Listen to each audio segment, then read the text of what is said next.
దేశవ్యాప్తంగా ఇటీవల సంచలనం సృష్టించిన కోల్కతా ట్రైనీ వైద్యురాలిపై అత్యాచారం, హత్య ఉదంతం నేపథ్యంలో ఆందోళనలు తీవ్రంగా వెల్లువెత్తుతున్నాయి. ఈ ఘటన నేపథ్యంలో ఆదిలాబాద్ జిల్లా పోలీస్ యంత్రాంగం అప్రమత్తమైంది. కలెక్టర్ రాజర్షి షా, ఎస్పీ గౌసాలం సూచనల మేరకు రిమ్స్ ఆసుపత్రిలో పోలీసులు పటిష్ట రక్షణ చర్యలకు రంగం సిద్ధం చేశారు. ఈ క్రమంలోనే డిఎస్సీ జీవన్ రెడ్డి సోమవారం ఆసుపత్రితో పాటు మెడికల్ కళాశాలను సందర్శించారు. రిమ్స్ డైరెక్టర్ జైసింగ్ రాథోడ్తో కలిసి భద్రతా చర్యలపై సమీక్షించారు. సెక్యూరిటీ గార్డులతో సమావేశం నిర్వహించి వారికి పలు సూచనలు చేశారు. మళ్ళీ మనం కూడా ఎటువంటి డ్రింక్ చేసి రావచ్చు, మీరు కూడా మాకు సపోర్ట్ ఉండాలి.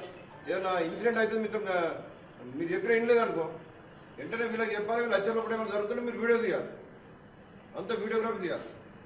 అర్థమైంది కదా? సెల్ ఫోన్లు అందరికీ ఉన్నాయి. ఏ ఇన్సిడెంట్ జరిగినా వీడియో తీయాలి. ఎవరు న్యూసెన్స్ చేసినా ఎవిడెన్స్ పెట్టుకోవాలి. తర్వాత వాళ్ళు కేసు బుక్ చేస్తే వాళ్ళు పనిష్మెంట్ ఇస్తాం.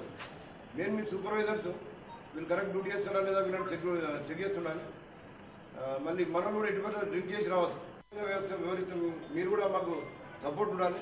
ఏదైనా ఇన్సిడెంట్ అయితే మీరు ఎక్కడ ఏం లేదనుకో వెంటనే వీళ్ళకి చెప్పాలి. వీళ్ళు వచ్చేటప్పుడు ఏమైనా జరుగుతుంటే మీరు వీడియో తీయాలి, అంత వీడియోగ్రఫీ తీయాలి. అర్థమైంది కదా? సెల్ ఫోన్లు అందరికీ ఉన్నాయి. ఏ ఇన్సిడెంట్ జరిగినా వీడియో తీయాలి.